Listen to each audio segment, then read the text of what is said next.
Assalamualaikum warahmatullahi wabarakatuh. Alhamdulillahirabbil alamin, nahmaduhu wa nasta'inuhu wa nastaghfiruh wa na'udzu billahi min shururi anfusina wa min sayyiati a'malina. May yahdihillahu fala mudilla lahu wa may yudlil fala hadiya lahu. Ashhadu an la ilaha illallah wahdahu la syarika lahu wa asyhadu anna Muhammadan abduhu wa rasuluh. Allahumma salli wa sallim alaihi wa ala alihi wa ashabihi wa man sara ala nahjihi ila yaumiddin. Qala Allah ta'ala, ya ayyuhalladzina amanu taqullaha haqqa tuqatih wa la tamutunna illa wa antum muslimun. Ya ayyuhalladzina amanu taqullaha wa qulu qawlan sadida yuslih lakum a'malakum wa yaghfir lakum dhunubakum wa may yuti'illaha wa rasulahu faqad faza fawzan 'azima.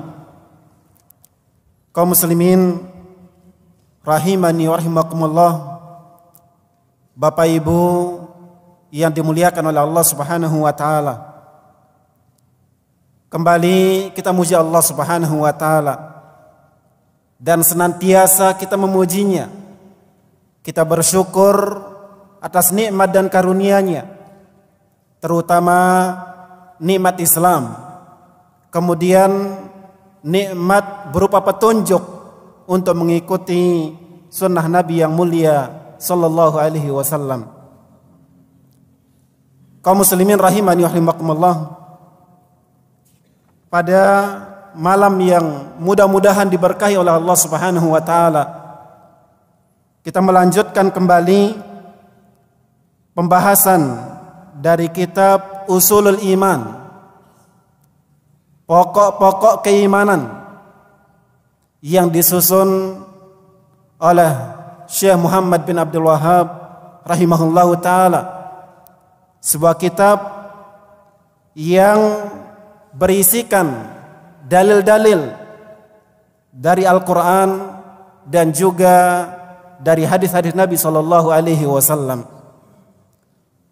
Pada pertemuan yang lalu kita telah mengambil hadis yang pertama, yaitu hadis yang diriwayatkan oleh sahabat Abu Hurairah radhiyallahu taala anhu. Allah Subhanahu wa taala berfirman, ana agna syuraka yani syirki, faman amila amalan asyraka fihi ma'i ghairi taraktuhu wa syirkah. Aku adalah zat yang paling tidak butuh kepada sekutu. Barang siapa yang melakukan suatu amalan, di dalamnya dia mensekutukanku dengan yang lain, aku tinggalkan dia dan perbuatan syiriknya tersebut. Ikhwani fillah rahimani rahimakumullah, dalam kesempatan ini kita akan lanjutkan pada hadis yang kedua dan juga beberapa hadis setelahnya.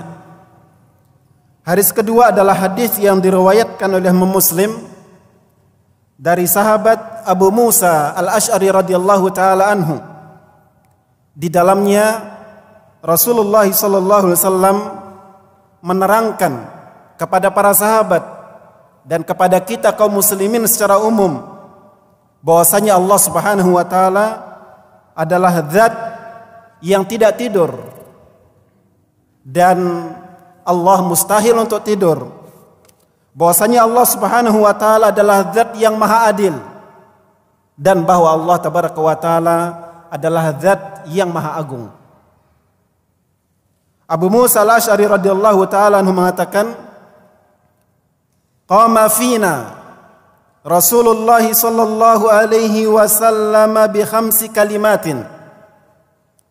Rasulullah sallallahu pernah berdiri di tengah-tengah kami, berpidato, berkhutbah kepada kami, menyampaikan 5 kalimat, menyampaikan 5 pesan. Dan Nabi kita sallallahu alaihi wasallam bersama para sahabatnya beliau memiliki majelis-majelis yang rutin. Beliau duduk di dalamnya dan para sahabat menghadirinya. Sebagaimana juga Nabi kita SAW kadang berpidato bersifat insidental. Ketika terjadi sesuatu yang butuh segera disampaikan, maka beliau langsung naik ke atas mimbar dan berpidato kepada para sahabat.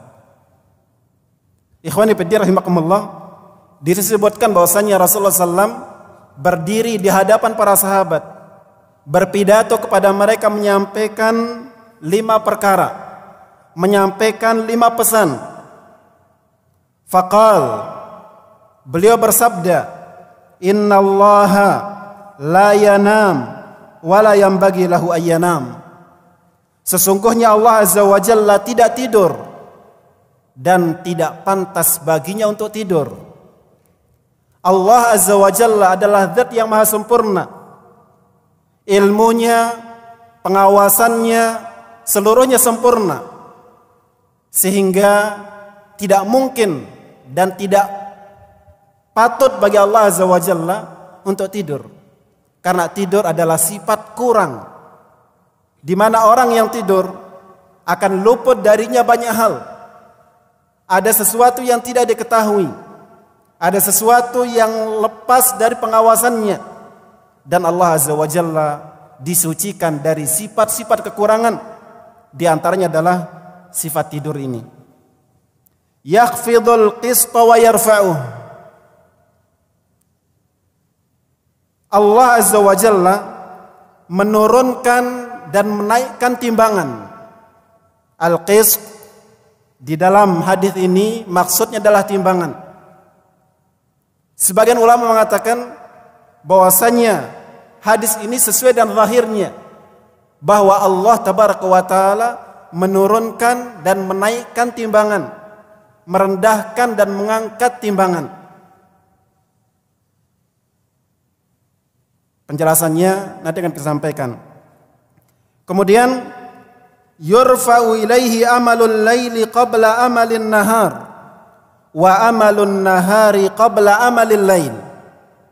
Nabi melanjutkan, kepada Allah Azza wa Jalla diangkat amalan di malam hari sebelum amalan siang hari, dan diangkat juga kepadanya amalan siang hari sebelum amalan malam hari. Bahwa amal perbuatan kita kaum muslimin rahimani rahimakumullah, yang baik dan juga yang buruk, dihadapkan kepada Allah, dilaporkan kepada Allah, dibawa naik oleh malaikat kepada Allah Azza wa Jalla 2 kali dalam sehari semalam. Ada laporan kepada Allah tentang amal perbuatan kita yang bersifat harian, yaitu dilaporkan kepada Allah, diangkat kepada Allah 2 kali dalam sehari semalam.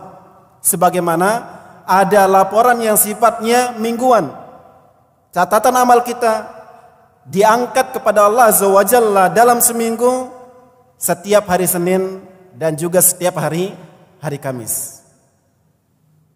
Yurfa'u alaihi amalul laili qabla amalin nahar wa amalun nahari qabla amalil lail.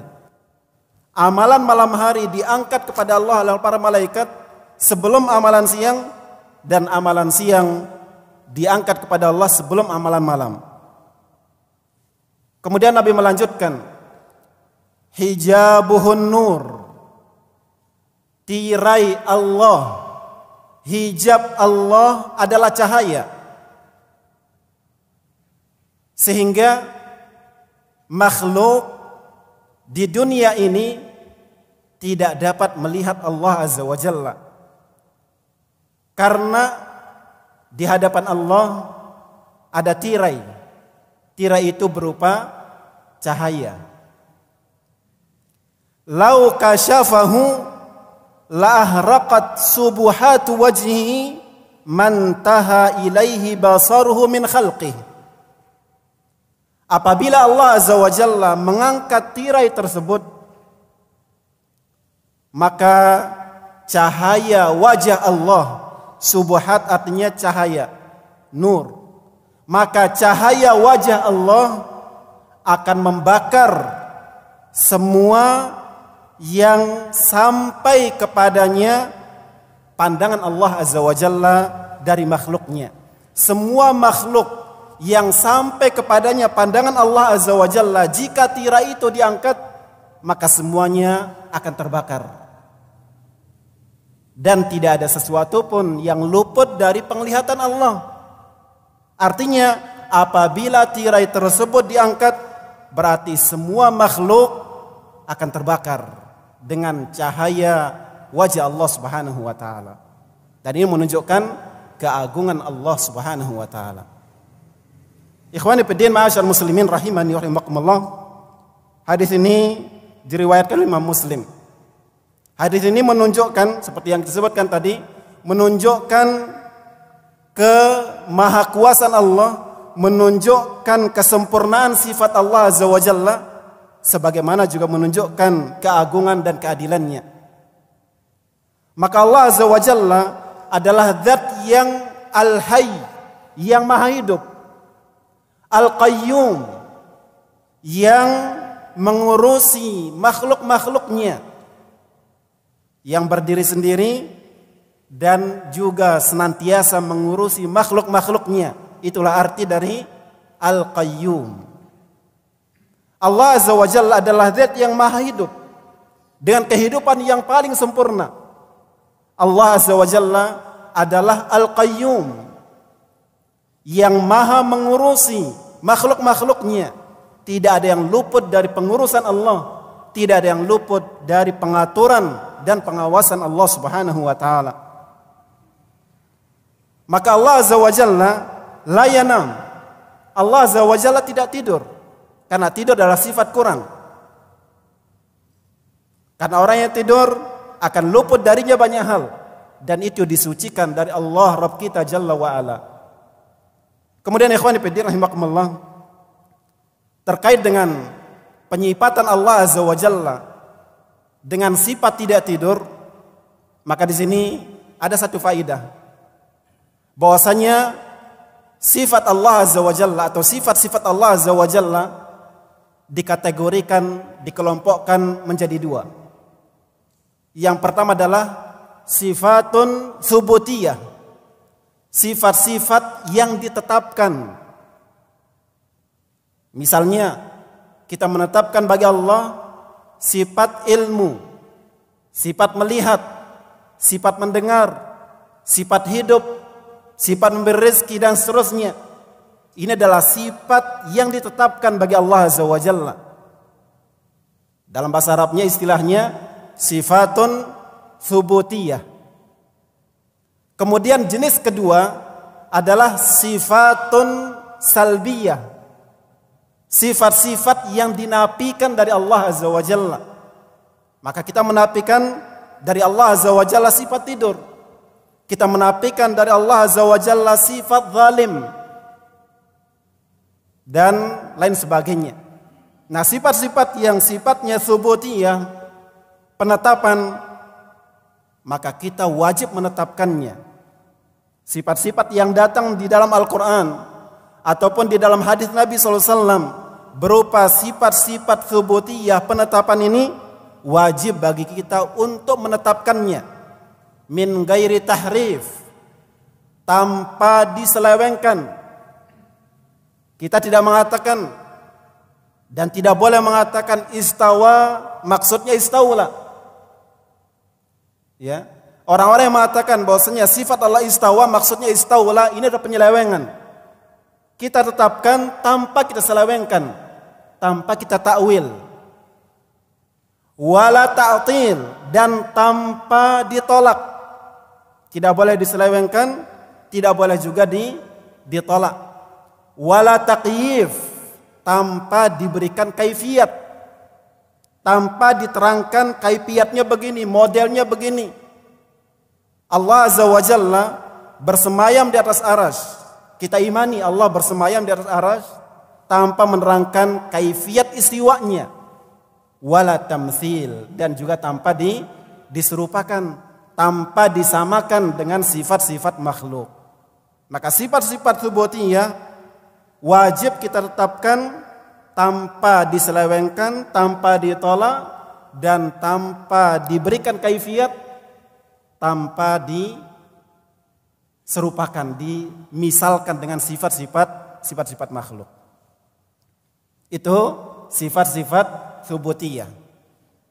Adapun sifat-sifat salbiyah yang berupa penafian seperti menafikan tidur dari Allah, menafikan sifat lalai dari Allah, menafikan sifat kantuk dari Allah, menafikan sifat zalim dari Allah Azza wa Jalla, ini namanya sifatun salbiyah. Kita wajib menafikannya sebagaimana Allah Azza wa Jalla dan Rasulnya menafikannya. Ditambahkan menetapkan kebalikannya. Karena sebatas menafikan bukanlah pengagungan. Sebatas penafian tidak mesti menunjukkan pemujian atau pemuliaan. Sebagai contoh, menafikan sifat zalim dari Allah Azza wa Jalla tanpa menetapkan kebalikannya. Apa kebalikan sifat zalim? Adil. Sekadar menetapkan atau menafikan kezaliman dari Allah tanpa menetapkan keadilan Allah, belum tentu itu terpuji. Ada orang yang tidak menzalimi karena dia lemah, karena dia tidak punya kemampuan, dia tidak punya kekuatan. Dan hal dia tidak menzalimi dalam hal ini karena kelemahannya itu tidaklah terpuji. Sehingga menafikan sifat-sifat yang dinafikan oleh Al-Quran ataupun oleh hadis Nabi SAW harus disertai dengan menetapkan kebalikannya. Maka menafikan sifat zalim harus disertai dengan menetapkan keadilan Allah Azza wa Jalla.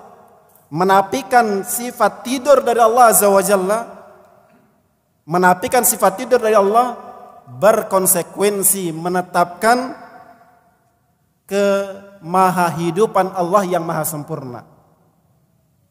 Ikhwani fiddin rahimani rahimakumullah. Maka Allah Azza wa Jalla, Rabb kita yang mulia, Rabb kita yang agung adalah zat yang maha suci dari sifat tidur. Sehingga kita harus selalu merasa diawasi oleh Allah Azza wa Jalla. Ketika kita mengetahui bahwasanya Rabb kita tidak tidur, tidak lalai, tidak ada yang luput dari pengawasan Allah, berarti kewajiban kita untuk selalu merasa diawasi oleh Allah Azza wa Jalla dan senantiasa istiqamah, senantiasa bersikap lurus. Ikhwani fillah rahimakumullah, sebagaimana di dalam hadis ini Nabi SAW menetapkan keadilan Allah Azza wa Jalla, bahwasanya Allah adalah zat yang maha adil dalam semua perbuatannya. Allah Azza wa Jalla adalah zat yang maha adil. Yakhfidul qista wa yarfa'uh. Allah Azza wa Jalla merendahkan siapa yang dikehendaki untuk dia rendahkan, wa yarfa'uh, dan Allah juga mengangkat siapa yang dikehendaki untuk dia diangkat. Dan semuanya, baik itu pengangkatan ataupun perendahan, semuanya didasari dengan keadilan Allah Azza wa Jalla. Siapa yang Allah Azza wa Jalla sempitkan rezekinya dan siapa yang dilapangkan rezekinya, semuanya sesuai dengan keadilan Allah Azza wa Jalla. Siapa yang diberikan anugerah berupa surga dan sebaliknya siapa juga yang dimasukkan oleh Allah ke dalam api neraka, semuanya berdasarkan keadilan dari Allah Subhanahu wa taala. Sehingga ikhwani fillah rahimani rahimakumullah, Allah Azza wa Jalla kita sifati sebagai zat yang maha adil, Rabb yang maha adil. Dan manusia seluruhnya mengakui bahwasanya Allah Subhanahu wa taala adalah Rabb yang maha adil. Kelak pada hari kiamat, setelah manusia diselesaikan perkara mereka, diselesaikan urusan mereka, semuanya memuji Allah Azza wa Jalla. Baik yang mendapatkan putusan yang baik ataupun mendapatkan putusan buruk, semuanya memuji Allah Azza wa Jalla. Semuanya mengakui keadilan Allah Subhanahu wa taala. Allah Subhanahu wa taala berfirman di dalam surah Az-Zumar, "Wa qudiya bainahum bil haqq wa qila alhamdulillahi rabbil alamin." Maka diputuskanlah di antara manusia bil haqq, dengan keputusan yang adil, dengan keputusan yang benar, dan dikatakan oleh alam semesta ketika itu, alhamdulillahi rabbil alamin, semua memuji Allah Azza wa Jalla. Bahkan Allah Azza wa Jalla mengisahkan tentang ashabus sa'ir, tentang penghuni neraka sa'ir. Orang-orang yang disiksa di dalam neraka sa'ir pun juga mengakui keadilan Allah Subhanahu wa taala. Di dalam surah Al-Mulk Allah berfirman, "Kullama ulqiya fiha faujun sa'alahum khazanatuha alam ya'tikum nadhir." Setiap ada gelombang manusia yang dimasukkan ke dalam neraka, maka malaikat penjaganya bertanya, "Bukankah dulu di dunia telah datang kepada kalian seorang pengingat?" Maksudnya seorang rasul yang mengingatkan kalian. Qalu bala. Mereka menjawab, benar. Qad ja'ana nadhir, telah datang kepada kami seorang pengingat. Fakadzabna, tetapi kami mendustakannya. Wa qulna ma nazzalallahu min syai', dan kami katakan kepada mereka, Allah Subhanahu wa taala tidak pernah menurunkan sesuatu apapun. Rasulnya didustakan, Al-Quran atau kitab yang diturunkan kepada Rasul tersebut pun juga mereka dustakan. Mereka akui itu. In antum illa fi dhalalin kabir. Mereka cap para Rasul tersebut berada di dalam kesesatan yang jauh. Wa qalu law kunna nasma'u aw naqil ma kunna fi ashabis sa'ir. Mereka mengatakan, seandainya dahulu kami mendengar dan kami memahami, tentu kami tidak akan berada di antara penghuni neraka sa'ir. Fa'tarafu bidzambihim. Mereka pun mengakui dosa mereka. Pasuhqan li ashabis sa'ir. Maka celakalah para penghuni neraka sa'ir. Allah Azza wa Jalla adalah zat yang maha adil. Diakui oleh wali-walinya dan diakui pula oleh orang-orang yang durhaka kepadanya. Ikhwani fillah rahimani wa rahimakumullah. Kemudian di dalam hadis ini disebutkan bahwasanya amal perbuatan kita diangkat kepada Allah Azza wa Jalla 2 kali dalam sehari semalam. Diangkat oleh malaikat yang menjaga kita. Dan malaikat-malaikat yang menjaga kita, mereka berjaga bergiliran. Ada yang berjaga siang hari dan ada yang berjaga di malam hari. Malaikat yang menjaga kita di siang hari, dia akan turun ketika menjelang sholat subuh dilaksanakan. Malaikat yang menjaga kita di siang hari, dia akan turun kepada kita menjelang sholat subuh dilaksanakan. Kemudian malaikat yang tadi malam akan naik setelah selesai sholat subuh. Sehingga ketika sholat subuh berkumpul bersama kita malaikat siang dan juga malaikat malam. Begitu juga ya. Kemudian selesai sholat subuh, maka malaikat malam akan membawa naik catatan malam harinya. Nanti di sore hari ketika sholat asar, menjelang salat asar dilaksanakan, malaikat malam turun. Bertemu dengan malaikat siang. Selesai salat asar, malaikat siang naik membawa catatan amal kita.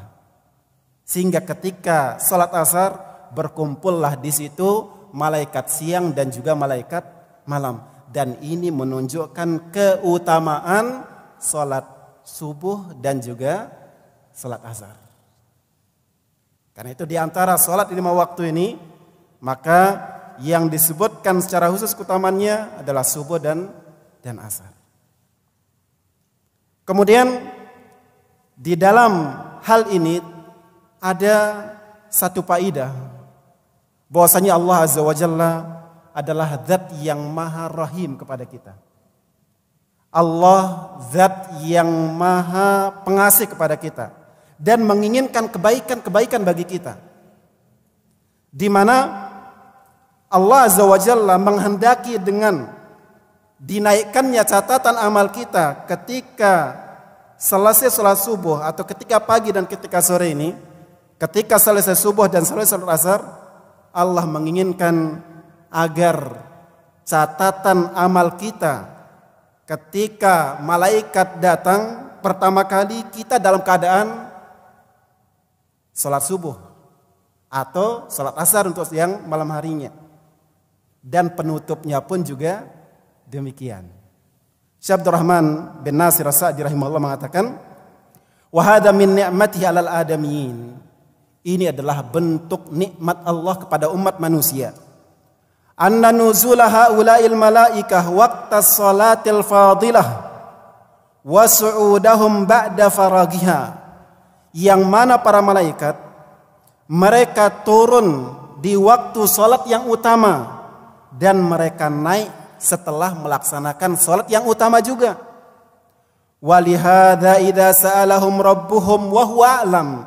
Oleh karena itu, ketika Allah bertanya kepada malaikat-malaikat tersebut, ketika para malaikat naik kepada Allah melaporkan amalan kita, Allah bertanya kepada mereka. Allah bertanya kepada mereka padahal dia lebih tahu daripada malaikat-malaikat tersebut. Untuk apa Allah bertanya kepada mereka? Untuk memuliakan dan memuji hamba-hambanya.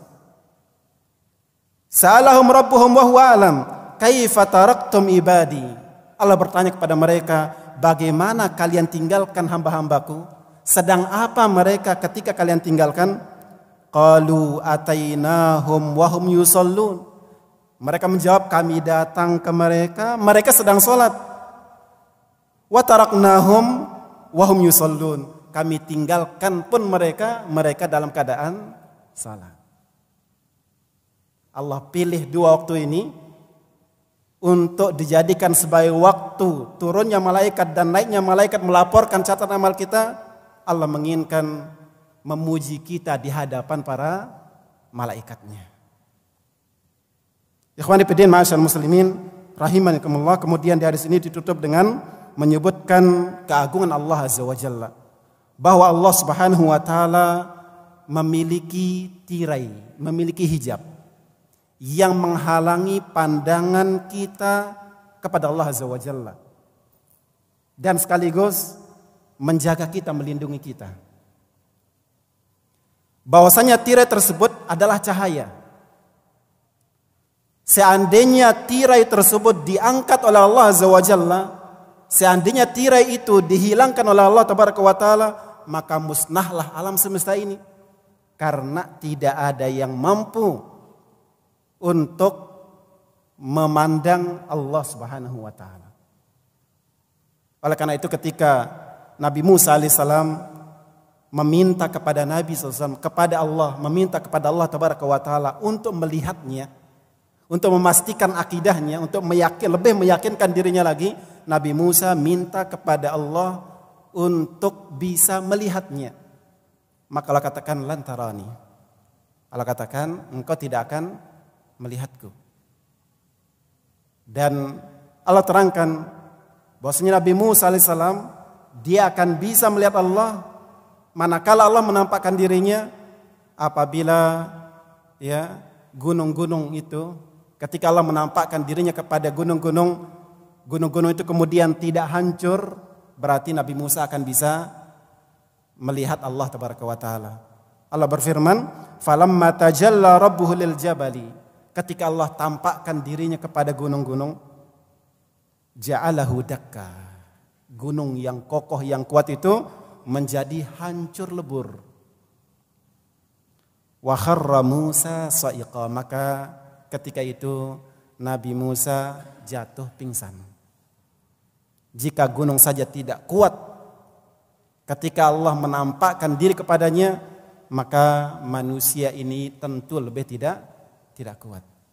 Sehingga ikhwan fillah rahimakumullah, dalam pembahasan apakah Rasulullah SAW melihat Allah ketika perjalanan Mi'raj, pendapat yang paling kuat bahwa Rasulullah tidak melihat Allah tabaraka wa taala.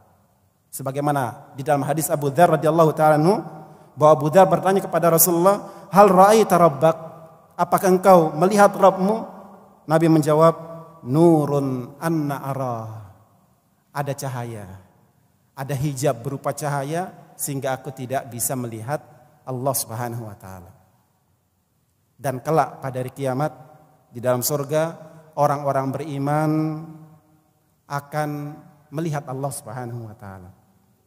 Dan itu menunjukkan kesempurnaan hidupnya penghuni surga. Bahwasanya Allah Azza wa Jalla berikan mereka kekuatan. Allah berikan mereka kehidupan yang kamilah, yang sempurna. Sehingga dengan itu mereka kuasa melihat wajah Allah di dalam surga yang merupakan nikmat yang paling besar. Ikhwani fillah, ma'asyiral muslimin, rahimani rahimakumullah. Itu dia penjelasan untuk hadis yang nomor 2. Kita lanjutkan di hadis nomor 3. Hadis yang diriwayatkan oleh Imam Bukhari dan Muslim dari Abu Hurairah radhiyallahu taala anhu marfu'an. Hadis ini diriwayatkan oleh sahabat Abu Hurairah radhiyallahu taala anhu secara marfu'.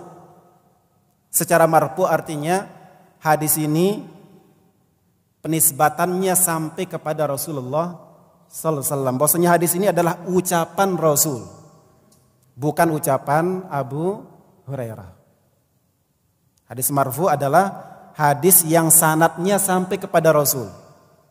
Kebalikannya mauquf. Kalau antum dengar istilah mauquf, berarti hadis itu tidak sampai kepada Rasul. Entah itu berupa ucapan sahabat atau perbuatan sahabat. Tapi kalau dikatakan marfu, berarti itu berasal dari Nabi Sallallahu Alaihi Wasallam. Yaminullahi mal'a la taghidhuha nafaqatun. Tangan kanan Allah Azza wa Jalla penuh. Yamin, tangan kanan. Yaminullah, tangan kanan Allah mal'a penuh. La taghidhuha nafaqatun. Tidak berkurang dengan suatu nafkah. Sahaul laili wan nahar. Senantiasa memberi siang dan malam. Allah Azza wa Jalla senantiasa memberikan hambanya siang dan malam, tiada henti. Ara'aitum ma anfaqa mundu khalaqas samawati wal ard. Kabarkan kepadaku, terangkan kepadaku apa yang telah Allah infakkan, apa yang Allah telah berikan semenjak diciptakannya langit dan bumi. Fa innahu lam yaghid ma fi yaminih. Sesungguhnya tidak berkurang apa yang ada di tangan kanannya. Wal qistu biyadihil ukhra. Dan timbangan di tangannya yang lain. Yarfa'u wa yakhfidu. Allah mengangkat dan Allah mengangkat dan Allah menurunkan siapa yang Dia kehendaki. Akhrajahu fis sahihain. Hadis ini diriwayatkan oleh Imam Bukhari dan Muslim di dalam dua kitab sahih. Maksudnya sahih Bukhari dan sahih Muslim. Hadal hadithu dalla ala sa'ati fadlihi wa kamali adlih. Hadis ini menunjukkan keluasan karunia Allah dan kesempurnaan sifat adilnya. Wa isbatul yadaini lillah. Hadis ini menetapkan sifat dua tangan bagi Allah. Ya, hadis ini menetapkan adanya tangan bagi Allah. Bahkan di dalam Al-Quran disebutkan dua tangan. Dan di hadis ini pun juga disebutkan dua tangan. Disebutkan tangan kanan dan tangan yang lain. Dan ini termasuk sifatun subutiyah, adalah sifat yang sifatnya menetapkan dan merupakan sifatun dzatiyah yang selalu melekat dengan diri Allah Azza wa Jalla. Dan kita wajib menetapkannya. Kita wajib menetapkan sifat tangan bagi Allah, menetapkan sifat tangan kanan dan sifat tangan secara umum. Kita wajib menetapkannya bagi Allah Subhanahu wa taala tanpa ditahrif, tanpa ditakwil. Sebagian orang menakwilkan sifat tangan dengan kekuatan. Sebagian orang menakwilkan sifat tangan dengan kebaikan. Sehingga kadang di hadis ini mereka katakan yaminullahi mal'a, mereka katakan maksudnya adalah kebaikan Allah itu penuh. Bukan. Yamin di sini artinya tangan kanan. Dan itu masyhur di bahasa Arab, yamin artinya tangan kanan. Kita wajib menetapkannya tanpa ditakwil, tanpa ditolak juga, tanpa ditakyif, tanpa kita berikan kaifiatnya, tanpa kita terangkan begini kaifiatnya. Yang penting kita katakan Allah memiliki tangan, titik. Tanpa menerangkan kaifiatnya begini-begini, ada ini dan seterusnya, tidak boleh. Ya. Wala tamtsil, tidak juga kita samakan dengan tangan manusia atau tangan makhluk yang lainnya. Allah memiliki tangan, kita menetapkannya sesuai dengan keagungan dan kemuliaan Allah Azza wa Jalla. Manusia tangannya sesuai dengan kedudukan manusia, dan tangan Allah sesuai dengan keagungan kemuliaan Allah Subhanahu wa taala. Masing-masing memiliki tangan. Kemudian kita tidak boleh menafikannya, menolakkannya lantaran kita takut jatuh di dalam menyerupakan. Sebagian orang mereka menakwilkan sifat tangan atau menolaknya karena mereka membayangkan kalau kita menetapkan sifat tangan berarti kita menyamakan Allah dengan dan makhluknya. Ini tidak boleh dan ini tidak benar. Ya. Allah Subhanahu wa taala berfirman, "Laisa kamitslihi syai'." Allah tidak sama dengan apapun juga di antara makhluknya, tidak sama. Dan ini menolak kelompok yang menyerupakan Allah dengan makhluk dan menolak kelompok yang memberikan kaifiyat tentang sifat-sifat Allah Subhanahu wa taala. Kemudian Allah berfirman, "Wa huwas samiu al-basir." Allah Maha mendengar, Maha melihat, dan ini menolak orang-orang yang menolak sifat Allah ataupun menakwilkan sifat-sifat Allah Subhanahu wa taala. Ikhwani fillah rahimakumullah. Kemudian di hadis ini Nabi kita SAW menerangkan bagaimana keluasan karunia Allah Subhanahu wa taala. Bahwasanya karunia Allah tidak pernah lepas dari hamba-hambanya. Bahwasanya karunia Allah tidak berkurang sedikit pun dengan suatu pemberian yang dia berikan kepada makhluknya.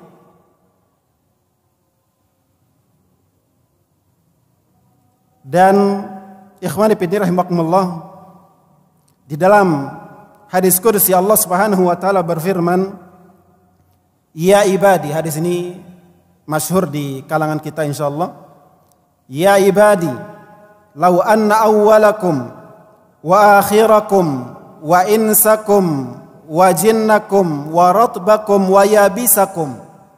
Wahai hamba-hambaku, seandainya manusia dari yang pertama di antara kalian sampai yang terakhir, ya, yang merupakan manusia maupun jin, yang basah ataupun yang kering, qamu fi sa'idin, semuanya berkumpul di satu tanah yang lapang, fasa'aluni, kemudian semua minta kepadaku, fa'ataitu kulla insanin mas'alatahu, kemudian aku berikan setiap orang apa yang diminta.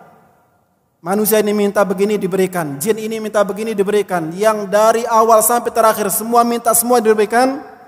Ma naqasa dzalika min mulki, semua itu tidak akan mengurangi kekuasaanku, semua itu tidak akan mengurangi kerajaanku, semua itu tidak akan mengurangi kepemilikanku. Illa kama yanqusul mikhyat, kecuali seperti sebuah jarum idza gumisa fil bahri, ketika dia dicelupkan ke dalam lautan. Ketika jarum itu dicelupkan ke dalam lautan, kemudian dia ditarik, tentu nanti di jarum ini ada yang melekat. Ada sisa air yang melekat di jarum tersebut. Kata Allah Azza wa Jalla, tidaklah berkurang dari kepemilikanku, dari kerajaanku apabila semua manusia dan jin, dari yang pertama sampai yang terakhir, bahkan semua makhluk yang basah dan yang kering, semua minta, kemudian semua aku berikan, tidaklah berkurang dari kerajaanku kecuali seperti berkurangnya air laut ketika dicelupkan padanya sebuah jarum, lalu jarum itu dinaikkan. Tidak ada bandingnya, 1/1000 pun tidak ada. Dan ini gambaran bagaimana keluasan rahmat Allah Subhanahu wa ta'ala, keluasan karunia dan kebaikan Allah Subhanahu wa ta'ala. Ikhwani fillah, kita cukupkan sementara waktu. Kita adzan terlebih dahulu, kemudian nanti ba'da adzan kita lanjutkan sebentar insyaallah. Alhamdulillahirabbil alamin wassalatu wassalamu ala Rasulillah wa ba'du. Kita lanjutkan. Rasulullah SAW bersabda, la taghisuha nafaqatun. Karunia Allah tidak berkurang dengan satu nafkah pun. Sahaul laili wan nahar. Allah senantiasa memberi sepanjang malam dan siang. Ara'aitum ma anfaqa mundu khalaqas samawati wal ard fa innahu lam yaghid ma fi yaminih. Allah Azza wa Jalla terus menerus memberikan hambanya sejak diciptakannya langit dan bumi ini, tetapi itu tidak mengurangi sedikit pun apa yang ada di tangan kanan Allah Subhanahu wa ta'ala. Ikhwani fillah rahimakumullah, mengetahui luasnya karunia Allah, mengetahui luasnya nikmat Allah Azza wa Jalla, maka di sini ada dua kewajiban bagi kita. Yang pertama, kita mengenal dan mengimani bahwasanya Allah Azza wa Jalla memiliki sifat seperti ini, bahwa karunia-Nya sangat luas, bahwa kebaikan-kebaikan Allah teramat luas yang wajib untuk kita syukuri. Kemudian yang kedua, ketika kita mengetahui bahwasanya Allah Azza wa Jalla memiliki karunia yang luas, di dalamnya terkandung anjuran kepada kita. Di dalamnya terkandung pelajaran, dorongan bagi kita an nazdada tama'an fi fadlih, agar kita terus meningkatkan permintaan kita kepadanya tentang karunia-karunia-Nya. Wa karamihi wa an nas'alahu kulla waqtin jami'a matalibina, dan agar kita senantiasa minta kepadanya semua kebutuhan kita, ad-diniyah wa dunyawiyah, baik kebutuhan agama ataupun kebutuhan dunia. Jadi manfaat kita mengetahui bahwasanya Allah kebaikannya maha luas, baik itu kebaikan duniawi atau kebaikan agama, adalah kita meminta kepada Allah kebaikan-kebaikan tersebut, dan agar kita meningkatkan permintaan kita kepada Allah Subhanahu wa ta'ala. Kemudian ikhwan fillah rahimakumullah, hadis ini juga menunjukkan bagaimana besarnya dan luasnya keadilan Allah Subhanahu wa ta'ala, bahwa Allah Azza wa Jalla yarfa wa yakhfid, Allah mengangkat dan merendahkan siapapun yang dikehendaki, dan semuanya tidak keluar dari sifat adil Allah Subhanahu wa ta'ala. Dikatakan oleh Syekh Abdurrahman As-Sa'di rahimahullah, annal qista biyadihil ukhra, bahwa timbangan itu ada di tangan Allah yang lain. yakhfidu man yastahiqqul khafd. Allah akan merendahkan siapa yang memang berhak untuk direndahkan. Allah menyempitkan bagi siapa yang memang berhak untuk disempitkan. Wa yarfa'u man yastahiqqur raf'a. Dan Allah akan mengangkat siapa yang berhak untuk diangkat. Bihasabil asbabil lati ja'alaha Allahu musilatan ila kullin minal amrayn. Tentunya dengan sebab-sebab yang Allah jadikan pengantar kepada salah satu dari dua hal tersebut. Ketika Allah Subhanahu wa taala hendak menjatuhkan seseorang, Allah Azza wa Jalla ketika hendak merendahkan seseorang, maka Allah merendahkannya dengan sebab-sebab yang menjatuhkan dia. Dan ketika Allah Azza wa Jalla hendak mengangkat seseorang, maka Allah bimbing dia kepada sebab-sebab yang akan menjadikan Allah mengangkatnya. Wa huwal mahmudu ala raf'ihi wa khafdhihi. Allah Azza wa Jalla terpuji ketika dia merendahkan dan ketika dia mengangkat. Seperti yang kita sebutkan di awal tadi. Bahkan penduduk neraka pun mengakui keadilan Allah Subhanahu wa taala. Dan kita mengatakan in tafaddala wa takarrama wa ahsana ila ibadihi fadzalika min fadlih. Kita meyakini apabila Allah Azza wa Jalla memuliakan seseorang, ketika Allah Azza wa Jalla memberikan karunia kepada seseorang, berbuat baik kepada seseorang, itu murni kebaikan dari Allah Azza wa Jalla. Wa in adzab wa aqab fa inna dzalika min adlih. Tetapi jika Allah Azza wa Jalla menyiksa seseorang, menghukum seseorang, maka itu murni berangkat dari sifat adil Allah Subhanahu wa taala. Ketika Allah memberikan kita kebaikan, maka kebaikan yang Allah berikan kepada kita bukan karena balas jasa kita. Bukan karena Allah ingin membalas kebaikan kita, tidak. Atau hendak dijadikan sebagai balasan, penukar dari kebaikan kita, tidak. Allah berikan kita kebaikan-kebaikan murni dari sifat baiknya dan sifat mulianya. Tapi sebaliknya jika Allah SWT menyiksa seseorang, maka Allah menyiksanya tanpa zalim. Allah menyiksanya murni karena sifat adilnya Allah Subhanahu wa taala. Ikhwani fillah rahimakumullah. Kemudian sabda Rasulullah SAW, dan ini sebagai penutup penjelasan kita. Sabda Rasulullah SAW, wa biyadihil ukhra al-qist. Di tangan Allah yang lain adalah timbangan. Tadi di awal Nabi menyebutkan yaminullahi mal'a. Tangan kanan Allah penuh. Kemudian di akhir hadis Nabi mengatakan wa biyadihil ukhra al-qist. Di tangannya yang lain adalah timbangan. Menunjukkan Allah memiliki dua tangan. Dan kita menetapkan tangan kanan bagi Allah Subhanahu wa taala.